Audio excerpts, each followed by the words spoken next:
La Feria Internacional del Libro del Palacio de Minería les da la más cordial de las bienvenidas. Le pedimos al público asistente favor de poner en modo silencio o vibrador sus celulares para no interrumpir al público o a los ponentes. Favor de no ingerir alimentos dentro del recinto, así como líquidos o goma de mascar. Se les pide de la manera más atenta cuidar sus objetos personales. Muchas gracias, que tengan buena tarde.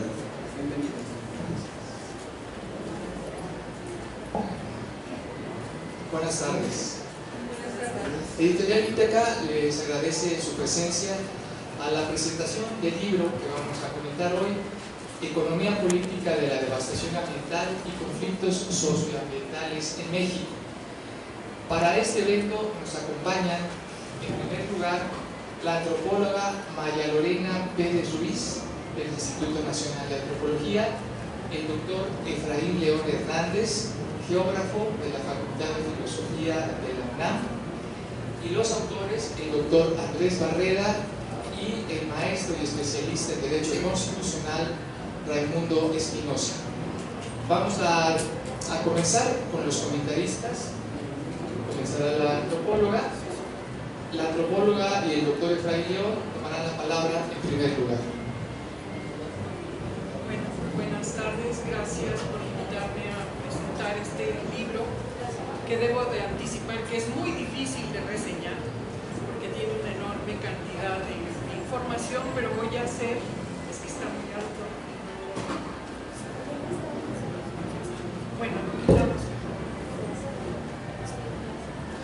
bien, voy a empezar y voy a tratar de resumir y hacer mi mejor esfuerzo por reseñar un libro tan complejo como este,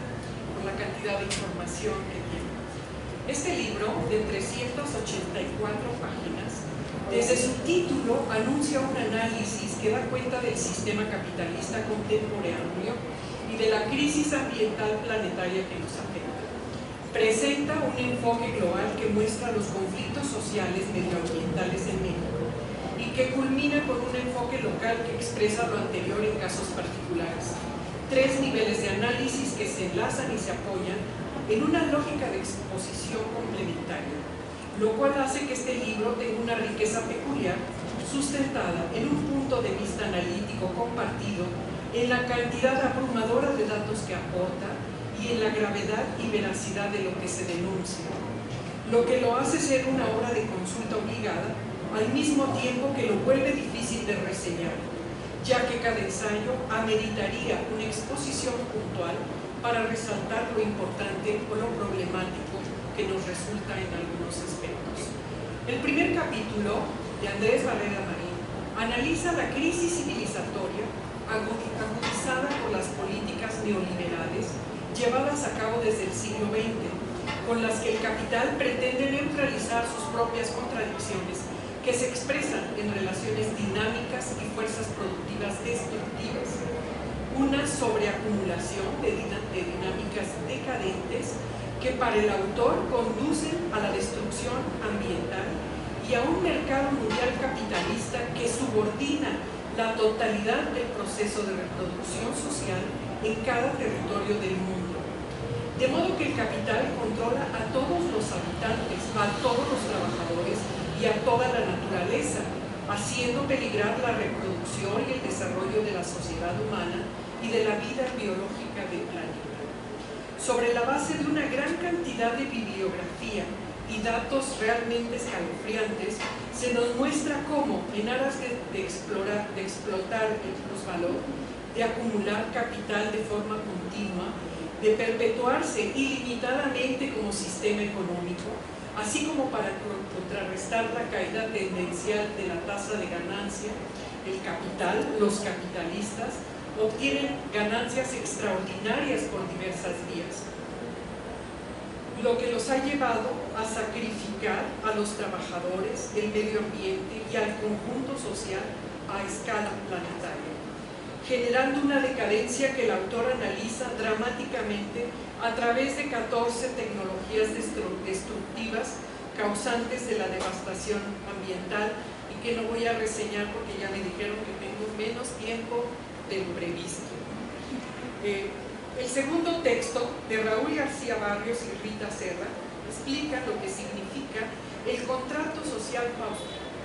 para decirnos cómo el capitalismo degrada a los agentes morales, creando una sociedad en donde la ética es una ficción.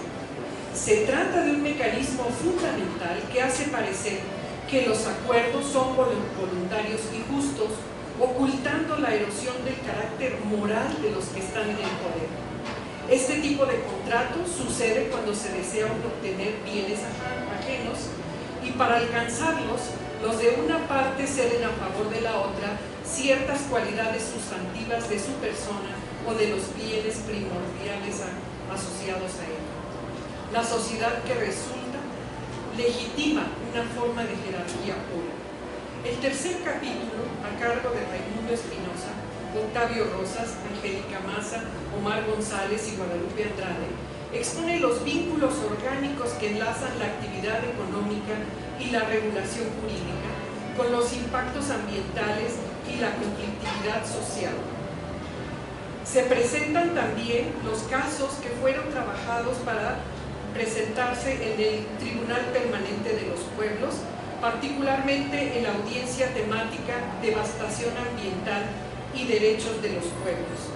De singular interés es la guía metodológica que nos presentan y que permitió sistematizar la base de datos sobre los conflictos socioambientales. El capítulo concluye exigiendo que el Estado reasuma su rol como garante de la reproducción societal, atendiendo las causas fundamentales de los daños y riesgos a los que la población está expuesta. El cuarto capítulo, a cargo de Raimundo Espinosa, reconstruye las rutas jurídico-operativas de los procesos de despojo y devastación ambiental que impone el capitalismo neoliberal, al tiempo que expone cómo, en torno a la reivindicación de derechos, se gestan luchas populares y procesos colectivos con los que se resiste y se busca la transformación social. Para esto, el autor nos señala las principales herramientas legales que pueden retomarse en procesos comunitarios participativos para la defensa de los territorios y la protección del medio ambiente. Por tanto, se propone fomentar el litigio participativo para enfrentar la violación y negación sistemática de los derechos fundamentales de los afectados ambientales por parte del Estado mexicano y las empresas transnacionales que él respalda. Ello en el marco del interés por recuperar el ejercicio institucional del poder público a favor del interés general y del bien común. El quinto capítulo, a cargo de Alejandro Espinosa, Margarita Todero, Antonio Correa, Benjamín Zamudio, Roberto Valdivia, Mauro Sierra, Noel Gómez, Juan Virgen y Karina Mora, analizan la producción de maíz y la soberanía alimentaria en el contexto actual del deterioro socioambiental de México. Los autores analizan las formas productivas del maíz en México.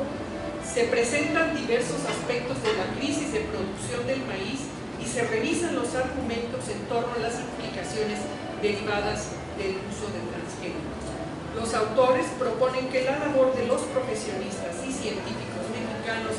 debe orientarse a la generación de nuevos conocimientos e innovaciones relevantes para detonar la productividad sustentable del campo mexicano. El sexto capítulo, a cargo de Jaime Peña, aborda el problema del agua en las ciudades al arranque del milenio.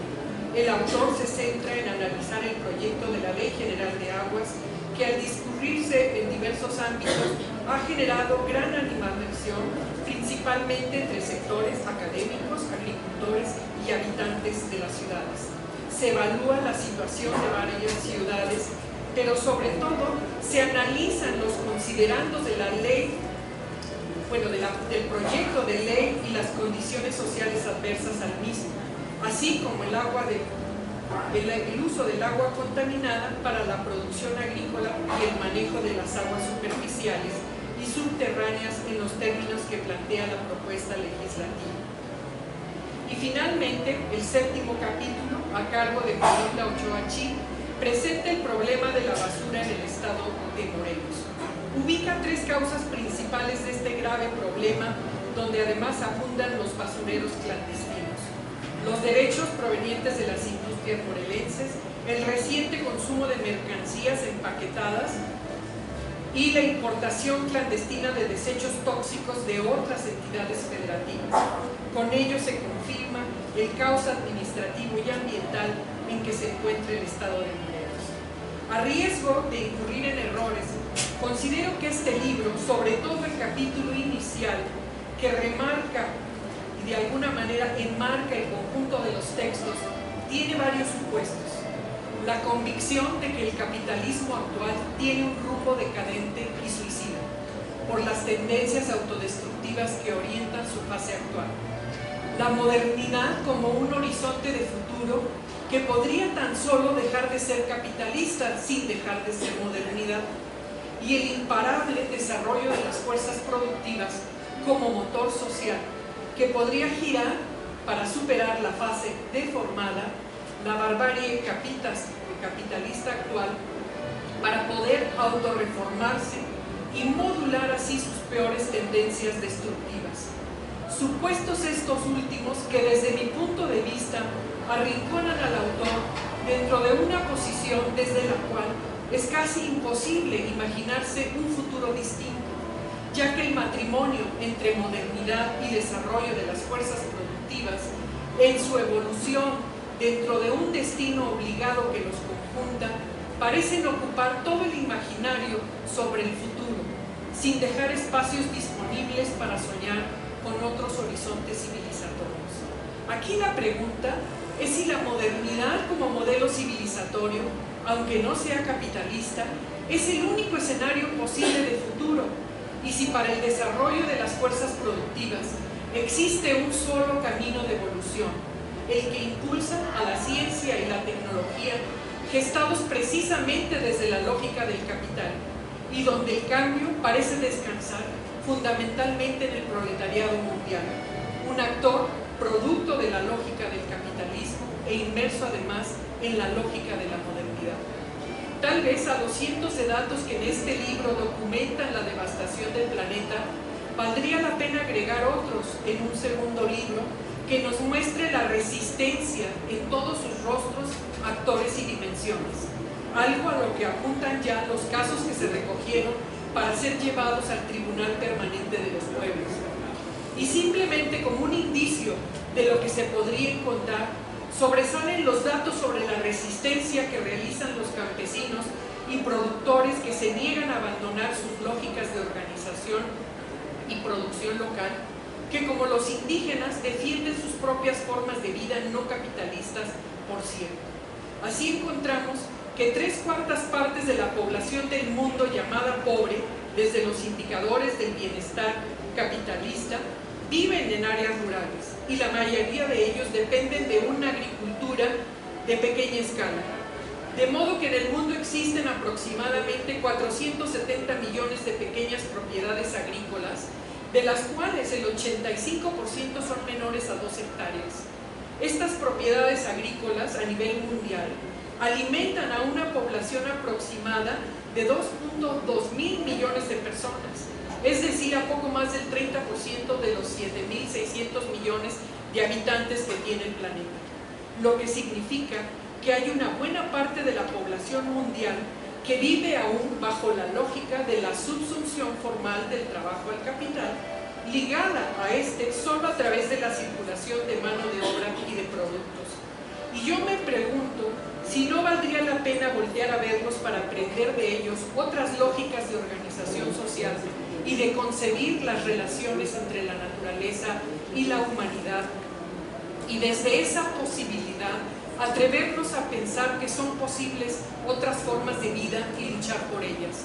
En todo caso, el libro que ahora se presenta es una obra fundamental para desentrañar la lógica del capital y comprender las múltiples aristas desde las cuales avanza sobre esas otras formas de vida y pueblos que se mantienen en resistencia, y por tanto este libro es una herramienta fundamental para oponerse a ello. Muchas gracias. Muchas gracias, doctora. Cedemos la palabra ahora al doctor Efraín.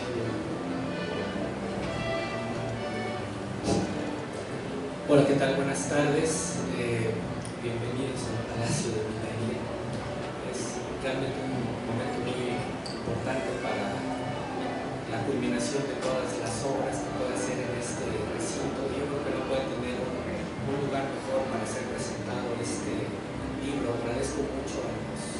autores por la invitación, por supuesto, a David Moreno como editor, el que pueda estar aquí en esta mesa. Yo quisiera aprovechar la explicación panorámica que ya mi compañera de mesa hizo favor de exponerles, para en realidad más bien hablar un poco de las impresiones que yo tuve durante la lectura de este texto y sobre todo el conjunto de aspectos que me parece son sumamente pertinentes e indispensables para el momento político que estamos viviendo en el mundo y de la manera particular que estamos viviendo en México. Creo que el libro, en buena medida, refleja un problema que no es menor, que tiene que ver con una oposición que se ha venido dando entre los trabajos académicos y las luchas políticas fuera de la universidad, donde pareciera que por el hecho de contener un llamado político, por el hecho de contener un llamado además de auxilio para muchas de las poblaciones y muchas de las personas que están involucradas en estos proyectos, pareciera entonces que la academia no tiene mucho más que decir, o que la forma en la cual este propio proceso de destrucción y de devastación que está dentro de la academia ya no le permite ni siquiera voltear a ver. Creo que este trabajo demuestra en primer lugar justamente que todavía dentro de la propia academia crítica comprometida es posible llevar a cabo trabajos que van sentido justamente a la propia tendencia que está analizando y la propia tendencia que se demuestra también con una destrucción dentro de las universidades y dentro del pensamiento crítico. Es un llamado político además porque nos pone en el escenario un conjunto de problemáticas que habían venido siendo, afortunadamente no por todos, tratadas como una problemática más entre todas las múltiples problemáticas que suceden y a las cuales nos enfrentamos en cada uno de los rincones del planeta. Pero sin embargo la manera de hacerlo, rompiendo justamente con la perspectiva atomista de mirar el mundo, con la perspectiva disciplinaria de mirar el mundo, con la perspectiva, digamos, gremial o de un tipo de preocupaciones, este texto plantea la necesidad de entenderlo como soporte del propio desarrollo de la sociedad en la cual estamos viviendo. Entender que la manera en la cual nos estamos reproduciendo, la manera en la cual existimos materialmente en la sociedad capitalista es una forma en la que de suyo ya tiene, digamos, una impronta el propio proceso de devastación material en el cual estamos viviendo. Este llamado político nos abre un conjunto de problemáticas y un conjunto de aspectos que inician de una manera muy pertinente desde mi perspectiva, con un llamado a la manera en la cual se ha estado problematizando, la manera teórica en la cual se ha estado comprendiendo e interpretando la dinámica ambiental. Inicia con una posición política muy clara que tiene que ver con posicionarse dentro del discurso crítico marxista, y desde ahí comienza una evaluación sobre los alcances que este discurso tiene, no solamente para entender la complejidad del problema en términos estrictamente materiales, sino para entenderlos de una manera que nos permita vernos también como partícipes de este proceso,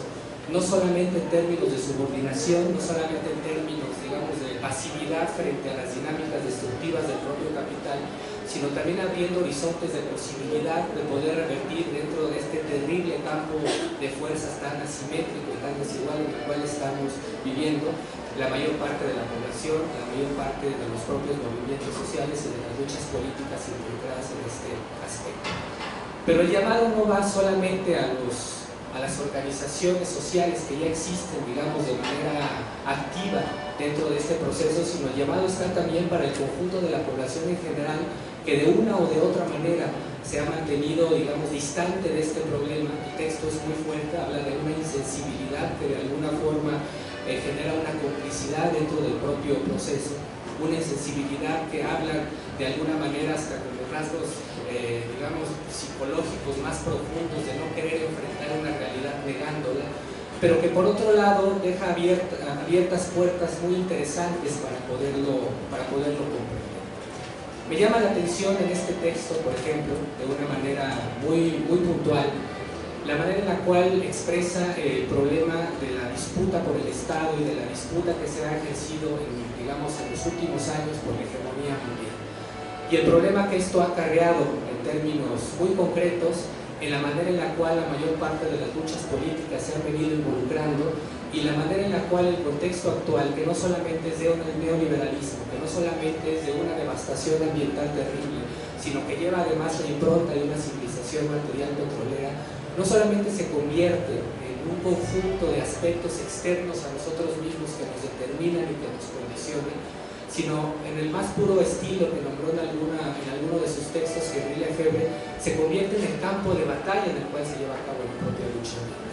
Una determinación fundamental que es indispensable que las propias luchas políticas y los propios, digamos, grupos sociales interesados en participar en la temática deben de incorporar. Este texto es eso también. No solamente habla de un proceso general, no solamente caracteriza una fase muy puntual del capitalismo, que es el capitalismo neoliberal, que además, insiste el autor, que es necesario nombrarlo como un capitalismo neoliberal estrictamente petrolero, sino que además lo caracteriza justo como el conjunto de aspectos que tenemos todos en común en nuestra vida cotidiana, estemos organizados o no estemos organizados, ante los cuales tenemos que, digamos, intervenir de alguna manera. Es un llamado político muy profundo, no solamente es un diagnóstico, no solamente es un diagnóstico que nos permite entender en distintas escalas, como bien ya se dijo, la manera en la cual este proceso avanza en la sociedad capitalista moderna o la modernidad capitalista, sino al mismo tiempo nos da un conjunto de escenarios para entender, un conjunto de aspectos para entenderlo así, como el escenario político, en el cual ya viene cargada no solamente la impronta del capital en un sentido general, no solamente la impronta de las clases dominantes sobre las clases populares, sino fundamentalmente en términos materiales, la impronta material de la civilización material, que es en la cual estamos involucrados todos. A mí me parece que es muy importante este llamado político, es un llamado político que articula todo el texto, que yo me atrevo a nombrarlo así, pero que por supuesto no lo nombra de esa manera el autor, pero que es el punto de partida, el punto que articula el texto y finalmente el llamado político a futuro del propio libro. Yo los invito realmente a hacer una lectura en este sentido, porque me parece que justo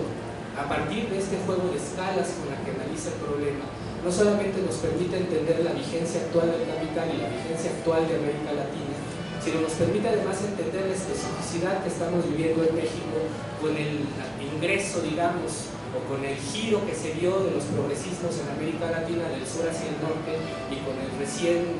llegado gobierno progresista, ¿no?, que estamos viviendo en México, y que al menos con los primeros aspectos que se han venido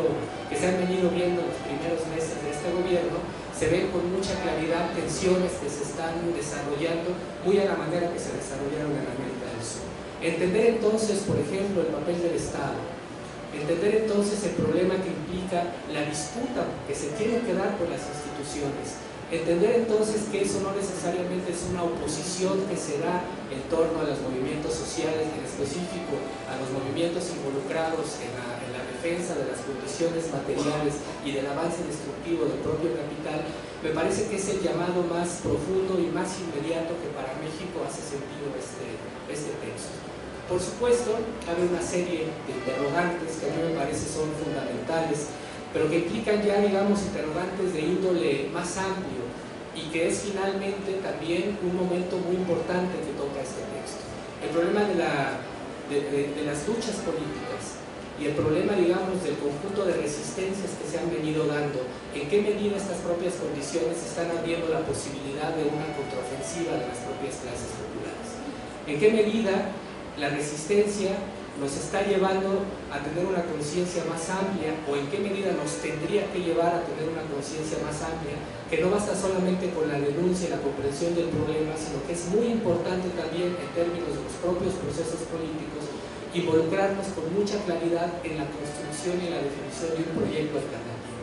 Un proyecto alternativo que además el texto deja ver con mucha claridad, es necesario llevarlo a la mayor profundidad posible a la propia propuesta de reproducción material que implica un desarrollo de fuerzas productivas paralelas. No solamente de fuerzas productivas en términos de proyecto alternativo, sino que al mismo tiempo puede enfrentar con una fuerza política efectiva la propia capacidad productiva con la cual ejerce el dominio del capital.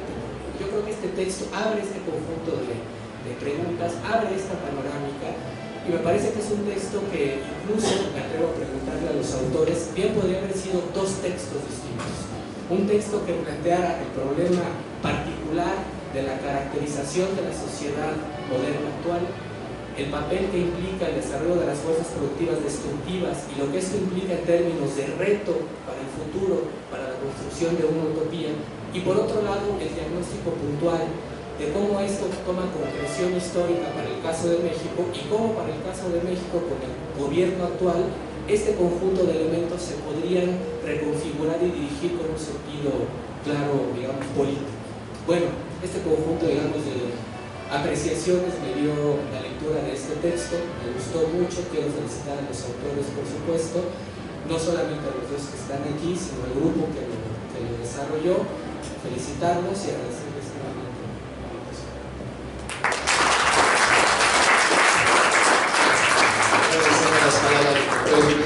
Y ahora vamos a ceder el turno para la intervención de los dos autores que nos acompañan en la mesa. En primer lugar, Raimundo Espinosa. Sí, gracias. Buenas tardes.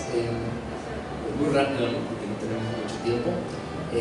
Primero, bueno, agradecer a los organizadores, a todos ustedes que están aquí, muchos compañeros que se quedaron fuera porque el espacio es pequeño. A nuestros comentaristas que se tomaron en serio la tarea, el favor que les pedimos de revisar, de analizar la obra y bueno, presentarla el día de hoy. Muchísimas gracias. Pero yo también quisiera agradecer a los compañeros del equipo del proyecto de investigación a partir del cual deriva este libro, un proyecto de investigación en la UNAM, en la Facultad de Economía, todos los chicos becarios y los profesores, Lilia, que no está aquí ahora con nosotros, Juanita, el propio Octavio, en fin, ¿no? Mucha más gente que estuvo con nosotros trabajando, los estudiantes que estuvieron con nosotros participando en el proyecto, pues es un trabajo de todos, ¿no? Que fue muy complicado por la propia complejidad que tiene el tema, ¿no? Y que nos requirió una gran capacidad no solo de análisis, sino de sistematización de toda la información y luego la articulación en un discurso que pues, más o menos nos parece suena racional, ¿no? Entonces, bueno, todos ellos también quiero agradecerles porque este libro es producto del trabajo colectivo de todos nosotros, ¿no? De la parte sustantiva, bueno, lo más importante que yo tenía que decir sobre el tema, pues, lo dije en el libro, pues será muy importante que lo puedan revisar. Solamente quisiera referirme a la parte que me toca a mí más puntualmente, que es cómo relacionar toda esta explicación a partir de la crítica de la economía política y toda esta masa de casos, ¿no? O de conflictos socioambientales que teníamos a la vista y que teníamos cierta información al respecto, cómo relacionar todo eso o cómo tener un puente de mediación entre la explicación de la crítica de la economía política y esta situación de devastación ambiental y la emergencia de conflictos socioambientales. Bueno, una de las mediaciones que nosotros encontramos, que nos pareció muy importante y que es bueno, donde yo tuve la oportunidad de hacer mayores aportaciones, pues es precisamente el campo del derecho, ¿no? Que tanto para quienes desarrollan un pensamiento crítico como para quienes no, pues parece ser un campo poco fructífero en la materia, ¿no? Cuando más bien me parece a mí que es un espacio de oportunidad para desarrollar el pensamiento crítico, pero además es un espacio donde se requiere del pensamiento crítico, ¿no? Por todas las mediaciones e implicaciones prácticas que tiene el derecho, tanto para la producción de la devastación ambiental útil o una devastación ambiental que tiene sentido dentro de una lógica de acumulación de capital, pero también para la producción de la emergencia misma de conflictos socioambientales que no tienen remedio dentro de los límites del derecho burgués, de este derecho capitalista neoliberal, ¿no? Que es un derecho propiamente, como lo podrán encontrar en el libro, pues un derecho de la devastación ambiental, no es un derecho para remediar los problemas ambientales o para encontrar la justicia ambiental. El derecho que nosotros tenemos más bien es un derecho útil para la acumulación de capital en condiciones muy negativas, ¿no? Que son de destrucción. Y por otro lado, pues es un derecho que más bien administra los conflictos, pero que no alcanza, no es suficiente para resolverlos, ¿no? Y mucho menos para que nos lo planteemos en términos de justicia socioambiental, ¿no? Que son límites que tiene estas formas jurídicas o esta mediación jurídica en este contexto de devastación ambiental y emergencia masiva de conflictos socioambientales, ¿no? Bueno, yo no quiero usar más tiempo porque tenemos muy poco y todavía falta Andrés, que bueno, seguramente nos va a decir cosas muy importantes sobre el libro. Les agradezco mucho la asistencia, que se tomen el tiempo para acompañarnos y ojalá puedan revisar el libro. Nosotros estaremos gustosos de escuchar sus comentarios y bueno, pues las observaciones y demás cuestiones que quieran comentarnos pues serán bienvenidas, seguramente enriquecerán mucho nuestra reflexión y también el entendimiento de una realidad tan adversa como en la que estamos. Muchas gracias.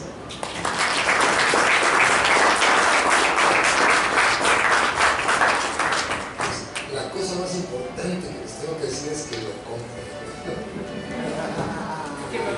Que lo lean. Bueno, muchas gracias por el trabajo que se tomaron de leer el libro. Ojalá podamos pronto realizar una presentación en serio, o sea, que haya tiempo, donde podamos explicar bien las percepciones y discutirlas, porque creo que es lo que vale la pena. Aquí pues es simplemente el aviso de que ya salió. Yo quisiera señalar dos equívocos que cometimos los que editamos el libro. Primero, en el título dice Economía Política de la Devastación Ambiental y debería de decir Economía Política y Derecho de la Devastación Ambiental. Nos descuidamos, pero realmente todos los ensayos, con excepción del mío, todos hablan de derecho. Claro, todos hablan de economía política, pero el derecho es un eje que atraviesa todo el libro y claro, como lo hicimos en la Facultad de Economía y había que cumplir y andamos a las carreras haciendo otras cosas, se nos fue el avión, pero bueno, ya en la segunda edición habrá que ponerle economía política y derecho. El segundo equívoco es responsabilidad exclusivamente mía. La introducción aparece firmada por mí y en realidad escribimos entre el mundo y yo. Entonces le hice una canallada al solo poner mi nombre al final, a ver si se puede corregir. Pegarle un papelito o algo así. Yo lo pego, si lo tienen, yo lo pego. Y bueno, decir, ya refiriéndome un poco al contenido, que el libro entrega un conjunto de reflexiones muy cuidadosas, muy de fondo, que han venido madurando en un ámbito que es más o menos conocido en diferentes ámbitos y que ya tiene unos 15 años consolidándose, pues ha ido madurando en diferentes ámbitos. En primer lugar, es un libro que surge al interior de las luchas populares por la defensa del medio ambiente. Su ámbito de gestación es la lucha ambiental en contra de la biopiratería, en contra de la manipulación del maíz, en contra de la privatización del agua, en contra de la devastación ambiental. Se desarrolla muy intensamente al interior de la Asamblea Nacional de Afectados Ambientales. Estoy hablando de 20 años de trabajo activista muy complejo, desarrollado por diferentes grupos indígenas, campesinos, colonos, habitantes, afectados ambientales. Es un ámbito muy transversal que lleva mucho tiempo dando vueltas y es un ámbito no propiamente de ONGs, como voy a citar un clásico, de ONGs de hecho humaneras. No se refiere, no viene de allí, viene de luchas populares referidas a la defensa del medio ambiente. Y también ha madurado al interior de redes de grupos de científicos críticos que hasta la cuarta transformación eran todos científicos de Guarache marginales, muchos de ellos sin SNI, sin mayor reconocimiento, pero que han hecho un trabajo crítico muy fuerte en la medicina, en la geología, en la hidrología, en la geología, Fernanda Campa, en fin, por todos lados están estos científicos que ahora saldrán de las coladeras, porque han tenido que vivir en la marginalidad completa. Una expresión, pero no la expresión de estas redes de científicos críticos es la Unión de Científicos Comprometidos con la Sociedad, que ya va para 13 años de edad y que es un ámbito muy importante también de maduración de junto con la Asamblea Nacional de Afectados Ambientales. Nacieron más o menos al mismo tiempo, y también otros ámbitos muy importantes de articulación externa fueron el Tribunal, y siguen siendo el Tribunal Latinoamericano del Agua y el Capítulo México del Tribunal Permanente de los Pueblos. En ese ámbito se juntaron tan solo en las luchas ambientales 400 organizaciones diferentes del país dedicadas a la defensa del medio ambiente. En ese ámbito nacieron muchas de las ideas que aquí se ofrecen, que aquí se exponen. Entonces, bueno, yo me imagino que es este efecto de Olla Express de estar haciendo un trabajo muy intenso con organizaciones sociales y no estar encontrando en el ámbito académico casi ninguna interés o ninguna facilidad para discutir o mucha animadversión, digamos, están muy marginales. Yo creo que generó eso un efecto de Olla Express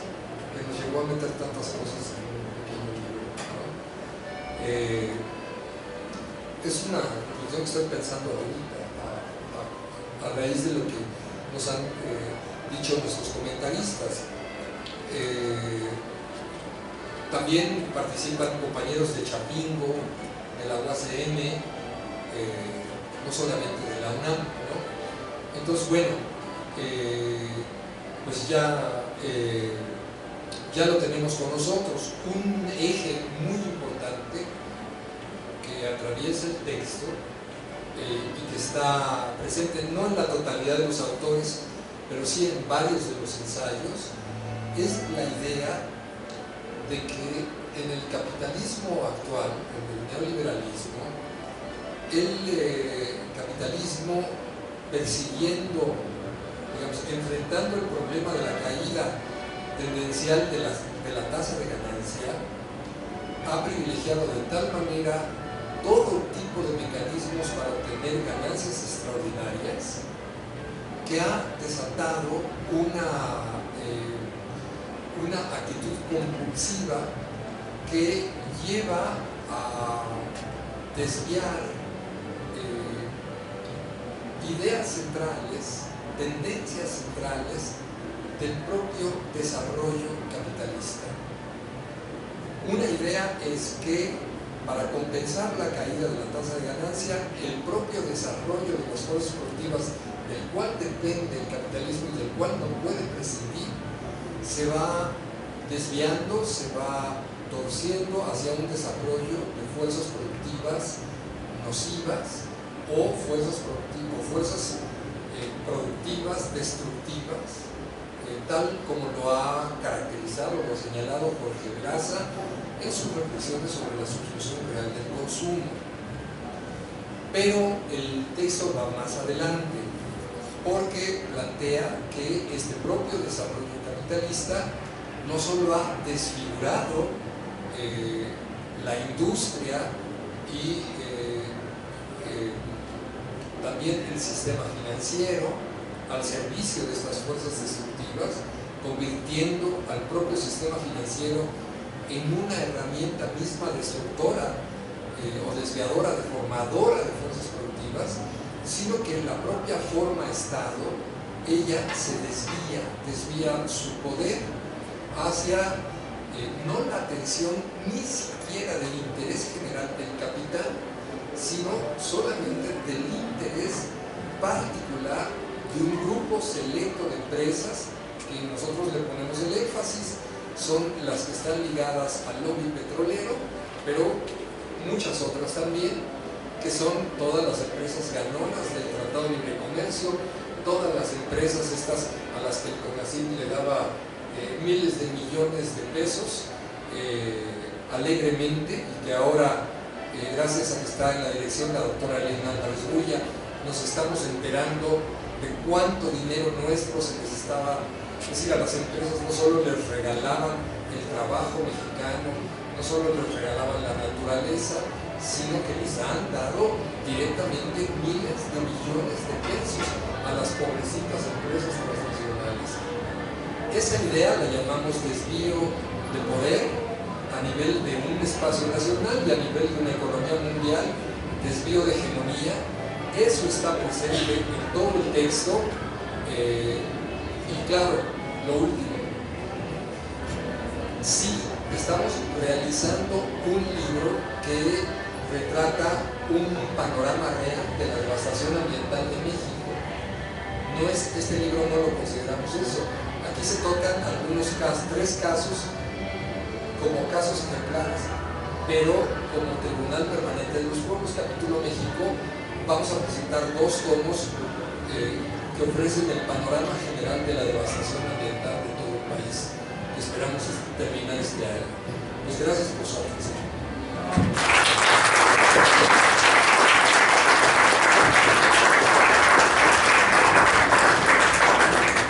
Pues el tiempo se nos acabó, les agradecemos su presencia, invitamos a que adquieran el libro y verdaderamente lo lean, y nos vemos la siguiente vez. Muchas gracias, buenas tardes.